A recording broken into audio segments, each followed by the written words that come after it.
Good morning. এই যে দেখো, এখন সবে সকালের আলো ফুটছে। আমি এই সময় ফোনটা নিয়ে ছাদে চলে গেছি রেকর্ড করব বলে। অনেক দিন করি না। এই দেখো, আমি ছাদে উঠে কি দেখতে পেয়ে গেছি, একটা রেনবো।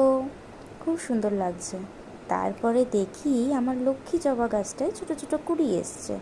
আবার একটা ফুলও ফুটেছে, এই দেখো। দেখেছো কি মিষ্টি লাগছে রোদের আলোয়? ফুলটা ঝলমল করছে। দেখেছো আমার ফুলটা? তারপরে দেখে নাও, একদম রোদ্দুরের আলোতে সুন্দর হয়ে উঠছে ফুলটা।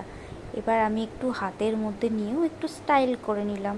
তারপর দেখলাম নয়নতারা গাছের মধ্যেও দুটো ফুল ফুটেছে। বেশ সুন্দর লাগছে কিন্তু কালারটা। কিন্তু কেন জানি না ক্যামেরাতে একটু ফেড আসছিল।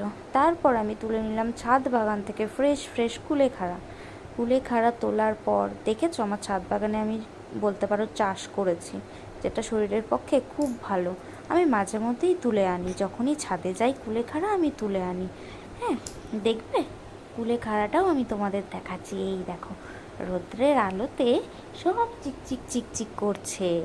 তারপরে একটু আমি আমার নিজের মুখটাও দেখিয়ে দিলাম। দেখেছো কত গ্লো? মর্নিং গ্লো বলে এটাকে। এটা হলো আমার মর্নিং গ্লো। তারপরে ওই দেখো ছাদে দুদিকে শালিক বসে আছে। অনেকে বলে দু শালিক দেখলে দিন ভালো যায়। তোমরাও দেখে নাও।